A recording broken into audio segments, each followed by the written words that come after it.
But it's, again, it just tells the story of it's the evil and the ugliness of people's hearts these days is everywhere.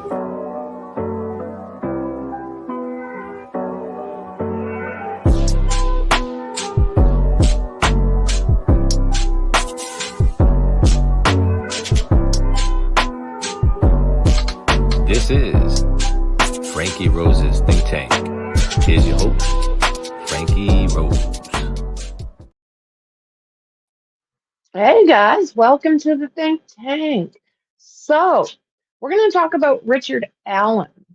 His lawyers, his new lawyers, are wanting him to be removed from the Wabash at this point. They're saying that this place is equally as corrupt. I do have an article that we'll go through, but first we'll probably look at an article from Fox, and then we'll go through the documents, and then we'll look at this write-up. They call it the shoe, which to me tells a story. I don't know what you guys think, but to me it tells a story. So we're going to start out here. Richard Allen's legal team once again claims mistreatment, asks for a move from the Wabash Valley. So the Wabash is where Keegan Kline, some people say he's been moved. I don't know. But this is also where he was being held for all this time. So Robert Scremin and William Labrado, they're the new court-appointed lawyers for Richard Allen. Now they're asking the state of Indiana to transfer Richard Allen, claiming that he is not being treated the same as the other prisoners at his current location at the Wabash Valley Correctional Facility, and that it impacts their ability to represent him in court. I still have a problem in my mind. This guy has not been convicted of anything yet. So why they're putting him in the prison system blows me away. I don't understand it. I'm sure that there is a facility that would be able to take him, that would help the lawyers with access, because right now they are not having the best access. And I'm sure they can keep him safe. So I don't know. Let me know what you think about him being in the actual prison system when he hasn't even been to court yet. Okay, so according to previous reports, Allen, a suspect in the February 14th passing in 2017 of Abby Williams and Libby German near the Monon High Bridge in Delphi, Indiana, was moved to the Westville Correctional Facility in the Wabash Valley Correctional Facility in Sullivan County. So from the Westville. And Westville is where they were allegedly wearing these odorless patches for quite some time. And we know that the previous lawyers, the ones that are wanting to be reinstated, are saying that Odinists did this, not Richard Allen. So that was an interesting situation. The patches were removed and Richard Allen was moved. So now in this Wabash Valley facility. And it says that he was taken there in early December.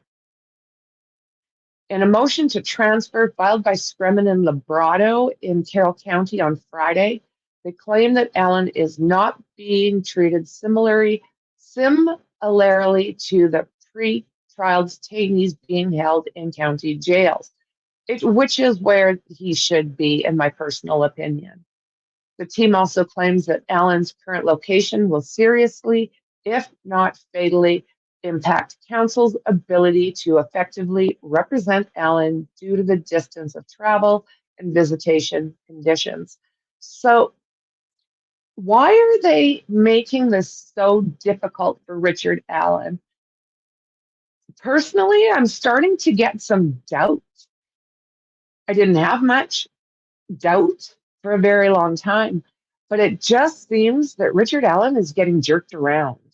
I'm not understanding it. And if this guy shows up unalived, wow. So the team is asking for Allen to be transferred to the Allen County Jail or the Adams County Jail or the Adams County, according to the motion to transfer. This is not the first time that lawyers who have represented Richard Allen have said that Allen has been treated differently than other pre-trial detainees. In April of 2023, Richard Allen's legal team at the time filed for an emergency motion to modify the safekeeping order, claiming he was not being treated like other detainees. So do you guys remember? Oh la la. Hey Charlotte, good to see you, Dandy. So this is when he was at this facility. They came out with a picture of Allen. This is what they say he was looking like as a result of his treatment there. I mean, oh my God. Scary AF, in my personal opinion, because the guy has not been found guilty. It doesn't matter if we think he's guilty, he has not been found guilty, and he's in there with some bad, bad guys. So in the motion filed on Friday, Scremin and Liberato said that their offices are located in Fort Wayne, which is around 106 miles to the Westville Correctional Facility and around 233 miles to the Wabash Correctional Facility. The legal team detailed multiple visits with Allen at both facilities that included lengthy travel, complicated the protracted prison security procedures, and difficult visitation conditions. At the Westville Correctional Facility in November 2023, Richard Allen's legal team claimed that Allen was unnecessarily shackled and chained in a manner resembling Hannibal Lecter, and clearly appeared intimidated by the guards and was hesitant to speak freely with counsel. True story. Again, this is what he was looking like, guys. What the hell? And not convicted. Well, hello, Melissa. Good morning.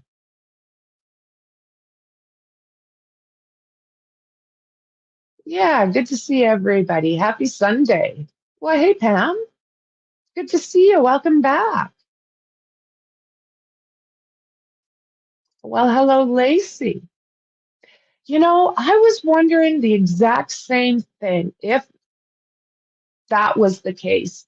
But now we're working with like a second team of lawyers, totally separate from each other. And they're saying that the treatment isn't good. So, I mean, even if he's still eating paper, like they allegedly said he was, he still deserves better treatment than what I personally believe he's getting. Personal opinion. Let me know what you guys think. Do you think that he's acting like a crazy guy to get bounced around, or do you think maybe this is something systemic in the area? At the Wabash Valley Correctional Facility in December, the teams claimed that they spoke with Allen through an iron flap. This was meant to serve food to prisoners. The documents also claimed that the visitation would be monitored by video camera. So aren't lawyers supposed to be able to have privacy? This arrangement made it possible to show Allen any videos or documents or discuss the case with him without raising our voices and almost shouting. The documents read, in 25 years of practicing law in 5 states, including representing numerous defendants charged with I have never had to conduct an in-custody legal consultation in this fashion. I mean, this is the thing. This is the thing. Ultimately, the legal team stressed in their experience, their constitutions have never been recorded and their clients have never been shackled, handcuffed, or chained during the visits. You know, I don't agree with the treatment he's getting. And this is it. If there's even a trial, will he even make it to trial? Mm-mm, mm-mm, mm.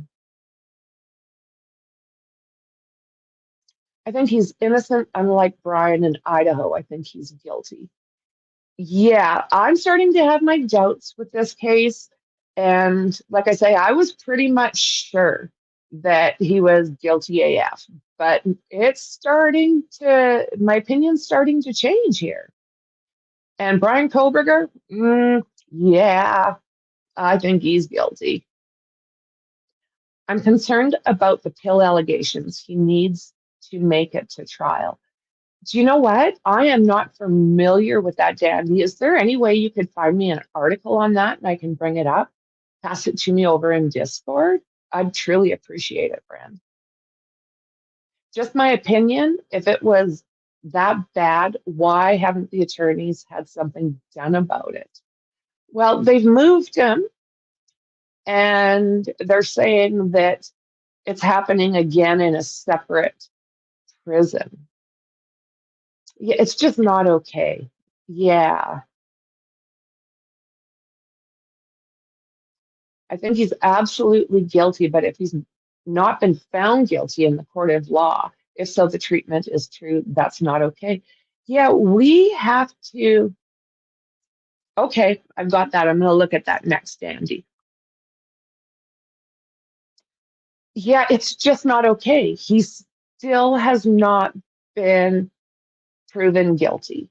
You know, we need a guilty verdict before we can even think about let me see if I can, before we can even think about putting him into a prison system. And even if it was guilty, that you can't be doing this.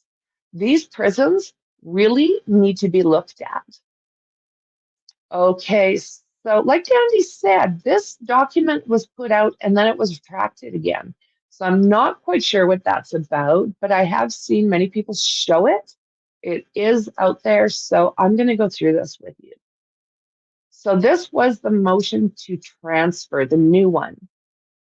Now comes the defendant by and through his appointed counsel, Robert C. Scremin and William Labrado, and hereby submits this motion to transfer and state as follows. Richard Allen is currently being held in a pretrial detention at the Wabash Valley Correctional Facility, a maximum security state prison, after visiting with Mr. Allen at both the Westville Correctional Facility and the Wabash Valley Correctional Facility.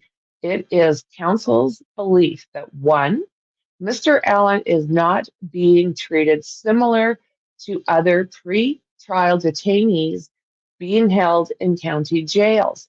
And two, pre-trial incarceration at the Wabash Valley Correctional Facility will seriously, if not fatally, impact counsel's ability to effectively represent Mr. Allen due to the distance traveled and visitation conditions.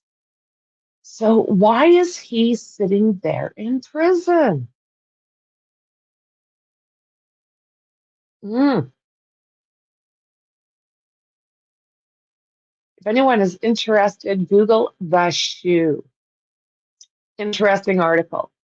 We're going to take a look at that when we're done with the documents. We'll go through that. On November 3rd, 2022, the state of Indiana filed a motion on behalf of the sheriff of Carroll County asking the court to transfer Richard Allen to the custody of the Department of Corrections, claiming that due to this being a high-profile case, the Carroll County Sheriff could not adequately provide Mr. Allen with necessary security or other needs at the Carroll County Jail. Judge Diner, without holding any evidentiary hearing on the merits, granted the state's motion and approved Richard Allen's transfer to the Department of Corrections, then recused himself from the case that same day. So, what is that? Do you guys remember at the very, very beginning this happened? He came up with all sorts of reasons, one being something like the public acting. He was afraid of the public's reaction, and then something about being uh, he was in fear for himself and his family. Well, if you look back in the playlist, you'll find that. So, Mr. Allen had no opportunity to object to this transfer, and no one appeared to how this might negatively impact Mr. Allen's defense. 2. On April 5th, 2023, Mr. Allen's former counsel filed an emergency motion to modify safekeeping order, essentially a motion to transfer Mr. Allen to a county jail. I have reviewed counsel's motion, and although I lack personal knowledge to vote for all the allegations made, as Mr. Allen's present counsel, I believe it to be a meritorious motion. He believes this to be true. And based on 25 years of practicing law, I agree that Mr. Allen is not being treated similar to other pre-trial detainees in county jails, and that his pre-trial incarceration at a distant state prison severely impacts counsel's ability to effectively communicate with Mr. Allen and effectively represent him. I would incorporate the legal arguments made by prior counsel and add that Mr. Allen's distance from present counsel and the conditions during visitation negatively impact counsel's ability to effectively represent Mr. Allen. Well, if what we just read in that article, they're talking to him through the little food slat that they have. What the hell is that? I don't know, you guys. This really, really concerns me. This is a very high profile case. And it's just, oh my God. He's in a maximum because he'd get off in a minimum, unfortunately. I live about 25 minutes from that prison. Everyone here believes he's guilty, but then it concerns me for him to get an impartial jury. Well, you see, that's it as well, Lacey. Are these prisons being you're located close? Are they known for having issues like we're hearing from, your knowledge from being in the area? What do you hear? Is it as bad as we're hearing? Because both prisons are being put on the extreme negative side of things. Let's put it that way. And this is in court documents. So that does concern me. It's in court documents, which makes me lean towards it being honest. It really does. It makes me concerned about these facilities. Okay, so on April 14th, 2023, this court denied prior counsel's motion, and Mr. Allen remains in custody at the Department of Corrections. On April 28th, 2023, this court received a letter written by an inmate. Do you remember that? We went through that as well. At the Westville Correctional Facility, he was alleging that Mr. Allen was being mistreated. So that's strong. On September 18th, 2023, prior counsel filed a motion for a Frank's hearing in support of their previously filed motion to suppress.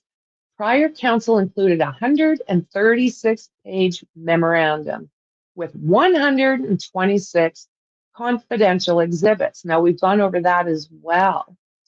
The memorandum and exhibits, among other things, alleged prison guards at the Westville Correctional Facility were allowed to wear patches on their official uniforms supporting Odinism, and that crime scene photos suggested a potential connection to Odinism, a Nordic religion and or cult that has been associated both in the prison system and in society in general with white supremacy.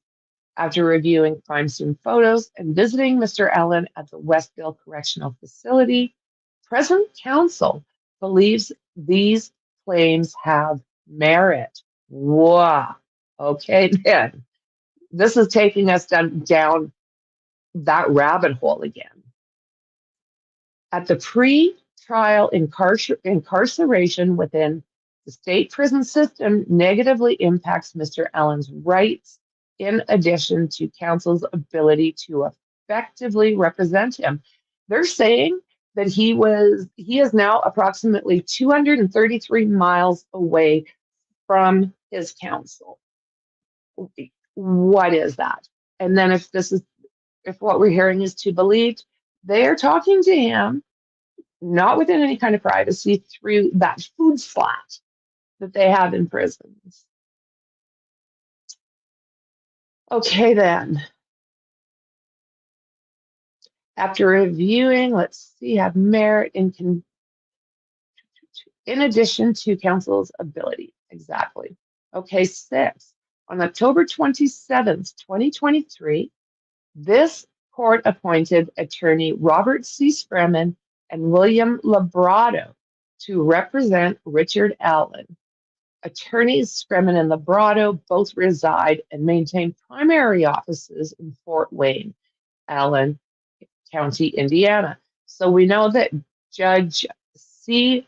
Gull, the chicken hawk, or shit hawk is what there we go. She is the one that basically got the previous counsel to leave. This is what we're dealing with the Supreme Court cases coming up. I do believe, again, that's on the 18th. Let me double check. So Supreme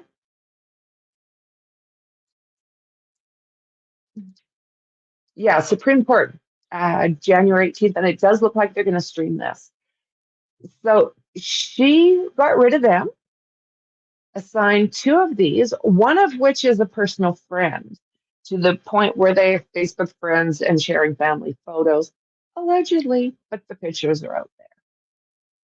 So these guys are speaking out, and that kind of, that sends me a different message.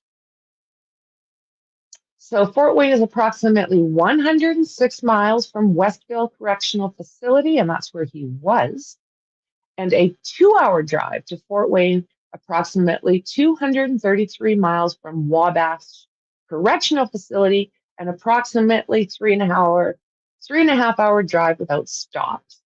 Counsel's most recent visit to Mr. Allen at the Wabash Correctional Facility was a 10-hour day. On November 19th, 2023, counsel visited Mr. Allen at the Westville Correctional Facility. The visit was an arduous process, which included lengthy travel, complicated and protracted prison security procedures, a difficult visitation condition. Throughout our legal consultation, Mr. Allen remained uncomfortably and unnecessarily shackled and chained in a manner representing Hannibal Lecter, while guards watched through glass panels and the door ajar. Mr. Allen clearly appeared intimidated by the guards and was hesitant to speak clearly with counsel. So doesn't this all sound familiar? Something wrong with this. I'm going to say it again, this guy has not been proven guilty. Why is he shackled? He is not Hannibal Lecter. This guy's like 5'2", and he's a pharmacist. He's not convicted. Why is he literally being treated like Hannibal Lecter? What the mother? Although none of the prison guards were wearing patches in support of Odinism, one of the guards did have a symbolic face tattoo of an Odin spear and multiple hand and finger tattoos emblematic of Odinism or Norse mythology. So here we go again, guys.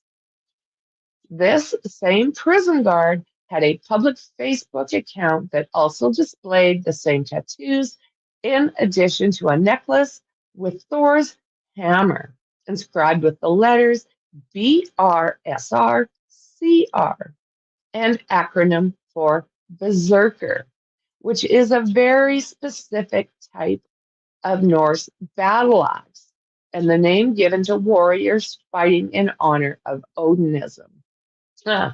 Other photos displayed 3 interlocking triangles, another symbol associated with Odinism. Mr. Allen stated that Westville guards were intimidating and reluctant to provide him with shower and recreational access because it caused extra work for them. Brutal. As a result, he often simply remained in his cell and went through recreational time or a shower to keep the peace. 11. So this is December 22nd, 2023. Council visited Mr. Allen at the Wabash Valley Correctional Facility, where Mr. Allen had recently been moved without consulting council. So how does this work even? How are they bouncing this guy around and not even informing council? Doesn't his council have a say in this? Shouldn't this discussed possibly, I don't know, in the record, on the record, I guess you would say? Okay, the round trip drive and visit took over 10 hours to complete. Access to the prison once again took nearly an hour, and several gates had to be manually cranked open as there was a power outage in a portion of the prison, and doors could not be opened. Wow. I think they're saying that this is one of their newer prisons, too. This doesn't sound great, does it? Prison staff indicated they did not have any type of visitation room for council to use because they are not equipped for such matters, but had fashioned a visitation room, some sort of prep kitchen within the prison housing unit. Council was informed that visitation would be monitored by a video camera. Council was taken to Mr. Allen, who was locked in a prison cell located within the kitchen.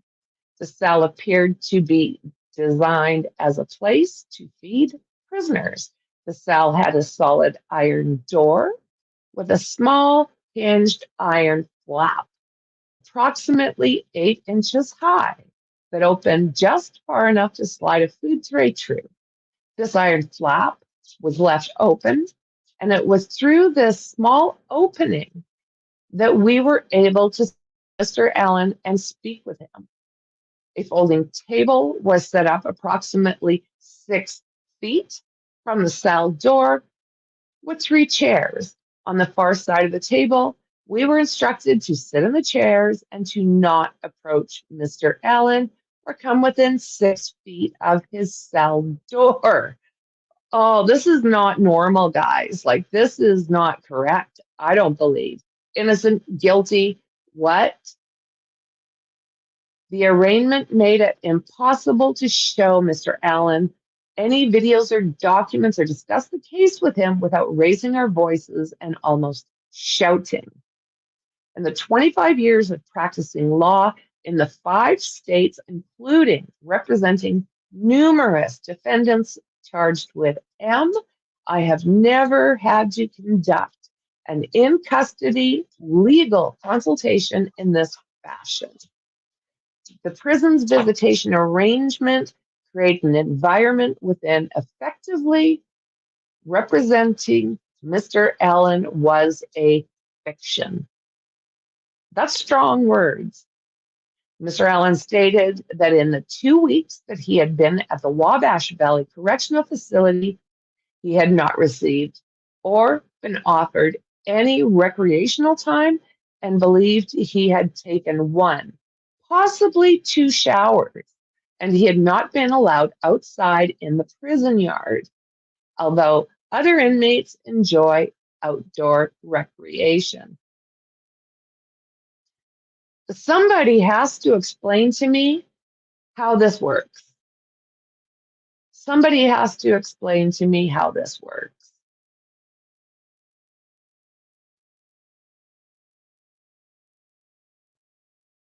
Okay, sorry.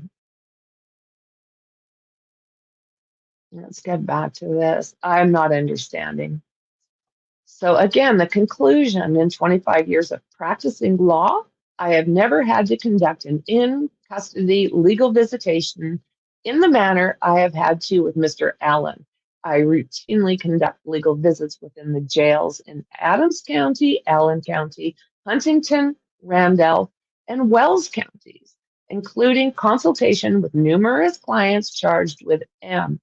There is never a guard present during the consultation, and there is never audio or video equipment recording the visit. I mean, of course, these are clearly state prison policies, not county jail policies. I am often able to simply sit at a table with my client and have a conversation, but at the very least, I am able to sit directly across from my client and speak through a large plexiglass partition where we can view videos, documents. County jails routinely, dare I say daily, have lawyers visiting pre-trial detainees. And as such, county jails have rooms specifically designed for attorney visits. This guy does not belong in the prison system. I'm sorry. And I mean, I want justice for Abby and Libby as much as anybody. Trust me, they've got a special place in my heart. But what they're doing by all of these actions are putting doubt in my mind of the guilt of Richard Allen. He put himself there. He did. There's a lot of things that make me lead towards Richard Allen, but what these guys are doing absolutely are putting that reasonable doubt in there. I would think with a case that is gone basically worldwide, that these prison systems would be smarter than allegedly abusing the people that are in their custody.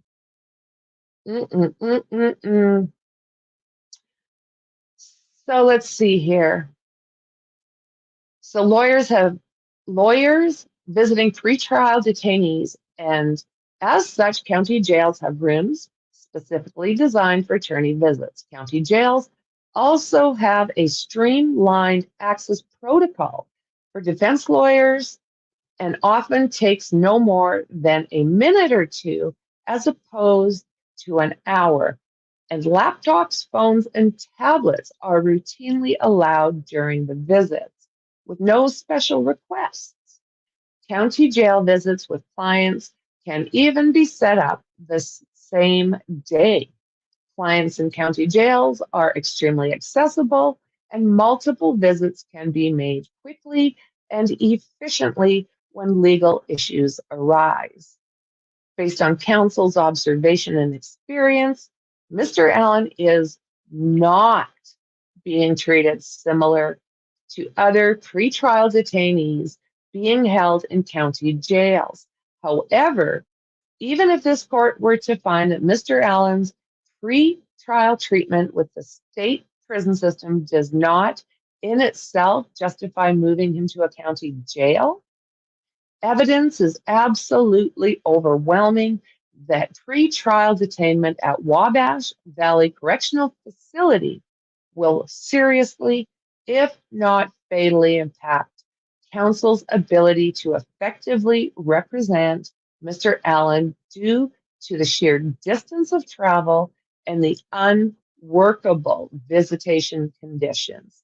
Counsel for Mr. Allen respectively request that he be transferred to either Allen County Jail or the Adams County Jail. Submitted by Robert Scremin, attorney for the defendant, and this gives all of their information. So what do you think, guys? That's pretty powerful stuff. Well, good day, Mixie. There you are, my friend. Let's see here. Well, you see, Melissa, this is the thing. Brian doesn't have shackles.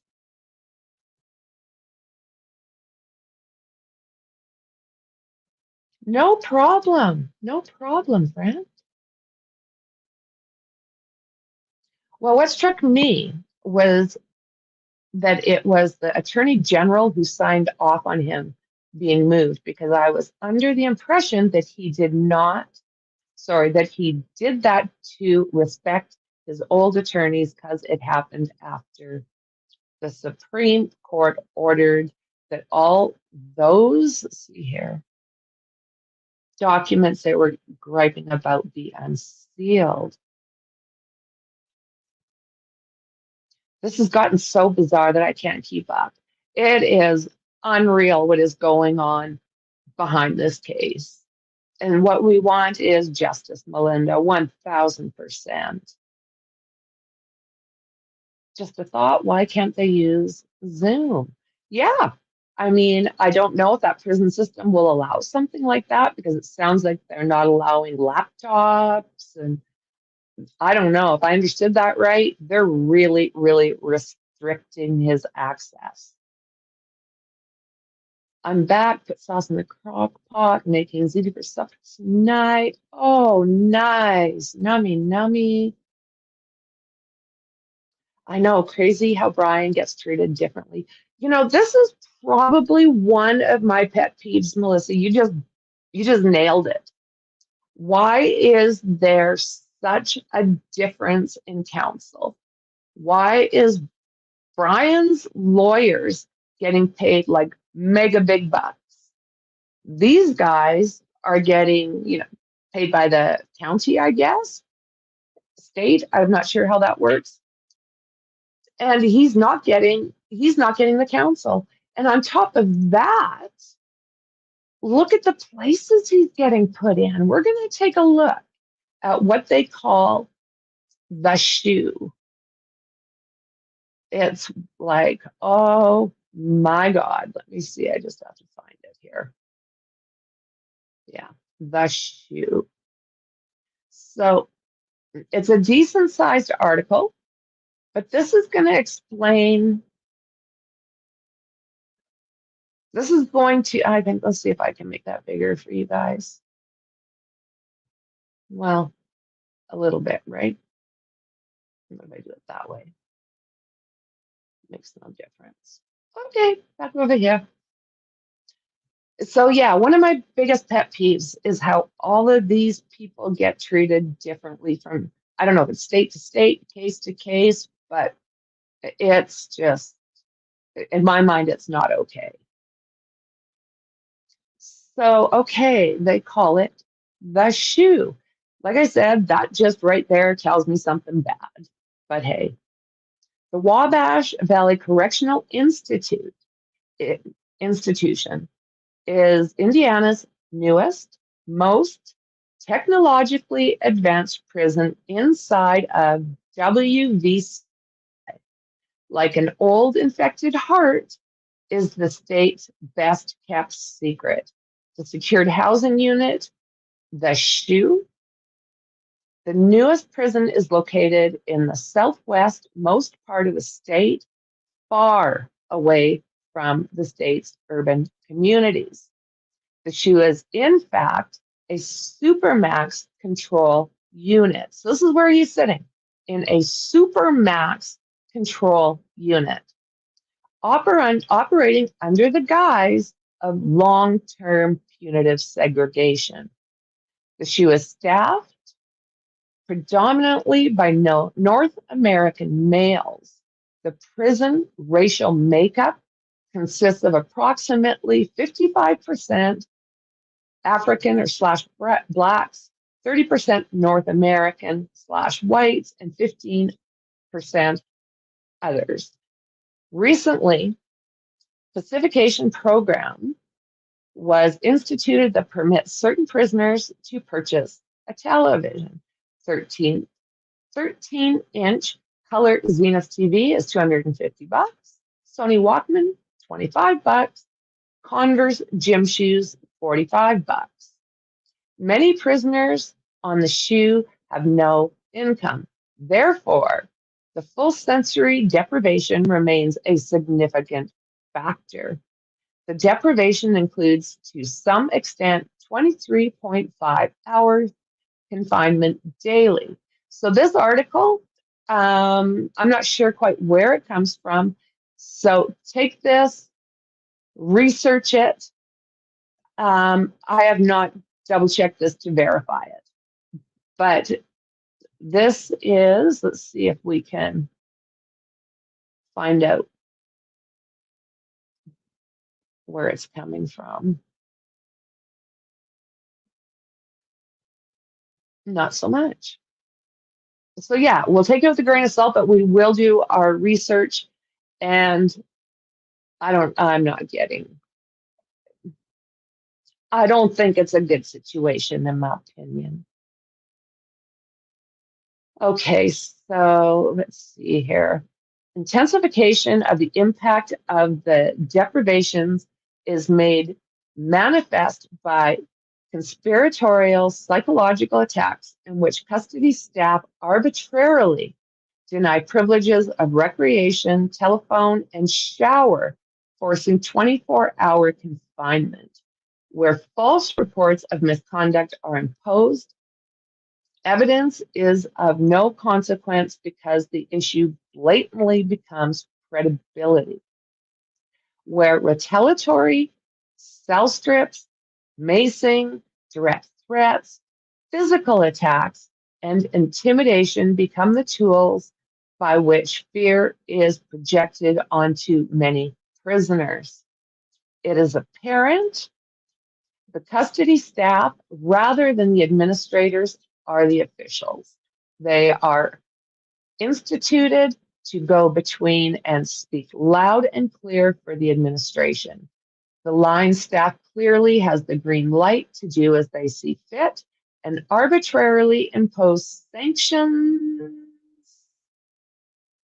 The sanctions sometimes result in losses of earned credit time, good days, or demotion in time earning class status, subsequently prolonging release from prison. What? Physical attacks by quick response teams, or subjection to chemical agents, placement in a four-way restraint, abuse of official discretion have often resulted in physical injury of SHU prisons. So guys, if any of this is true, this is terrifying. Absolutely terrifying. This is what bothers me too. He goes in and is dealing with all of this, and Brian is walking around in a four-piece suit. And I mean fitted four-piece suit. Just make it make sense, because I can't. I really, really can't. I mean, you can ask the mods. One of my biggest pet peeves is, I don't know, what would you call it? Selective or systemic? But in some states, this is running rampant and nothing seems to be done about it. Something needs to be done about it. Okay, so let's see here. Many prisoners on the SHU have no income, da da da da. A number of instances where custody staff use racist, other discriminatory terminology is on the rise in both North American females and males. The abuses and the seemingly free reign afforded by these staff members has fostered an atmosphere that oppressively infectious and has impacted significantly on fragile, already sensitive communications relations between African and North American prisoners. Here we go. Brutal. Many complaints have been documented both in the administration and the district courts. Therefore, Indiana's highest ranking DOC officials are more than aware. They are openly supportive. There are no indications that the abuses are systematically addressed. The psychological traumas imposed on the SHU may be more significant because there is no way to measure the damage caused by the mistreatment or the affected individual. The medical treatment is relaxed at best. There is always at least a 3-week delay before seeing a doctor from the time medical staff is notified of a medical problem. 3 weeks? Why isn't there somebody on staff? Another issue. In many instances, medical personnel, a nurse, incompetence, or plain neglect results in further delay. When a doctor is finally seen, the subconscious demands in the minds of custody staff to deprive SHU prisoners of humane treatment takes over the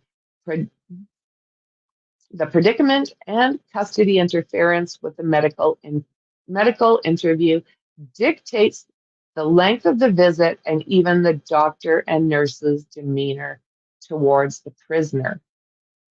Come on. The human rights abuses combined with the blatant abuse of official discretion has dictated that the SHU prisoners take dramatic steps to expose the violations. On May 6, 1995, 6 SHU prisoners initiated hunger strikes in effort to expedite the collective conditions. This was not the first such attempt. The strikes on the SHU have been sporadic, yet they have surprisingly significant impacts. This is, of course, is related to previous struggles at the maximum control complex in northern Indiana. Why is he in a supermax? In any case, many organizations and families have been brought together and collectively and in no uncertain terms insist Indiana's prison officials answer to the people. Its very design, in fact, purpose of the SHU has served administrators. While, however, as the systematic, arbitrary, discriminatory housing arrangements make significant organizing efforts next to impossible. One very, very disturbing element of particular distinction on the SHU is a great number of men classified by the courts as DOC, as paranoid schizophrenic, manic depressant, etc., and presently on psychotropic medications who are not and have not been predators. That this in light, IDOC's insistent that the SHU houses the worst of the worst. Many, not all of these men have genuine mental health needs. Those illnesses are ignored, medicated, and addressed in the form of disciplinary actions. From the odd disciplinary problems, sorry. The accumulated reports of misconduct have resulted in multiple years of punitive segregation. There are the men who received the brunt of the sadistic guards daily, and they often are helped and responded in any manner. Those who have taken up their cause and expounded on the total conditions have suffered and continue to suffer more subtle forms of abuse than the same physical and emotional impositions that deprivation and deprivations daily. Of course, the abuses of official segregation can never be significantly complied, conveyed by the way of pen. SHU administration and the IDOC have a law to protect them, a mere cover for their hypocrisy. Many of us on the SHU will not be cowed by threats or even physical or psychological torture. We will continue to struggle to expose the internal violations of human rights and even state laws on the SHU. So, yeah, there's problems. There's problems. We'll have to see, right? I think investigations truly have to be done on both of these places. They're not what you would call, in my opinion, safe. It seems like there's a lot of really crooked-ish going on. So let me know what you think. That's what I had to share with you guys today. There's a couple more things I might be streaming on later, so make sure to smash that bell and that thumb. And if you're not subscribed, please do. So, guys, as always, I appreciate you, and I'll see you guys in the next one.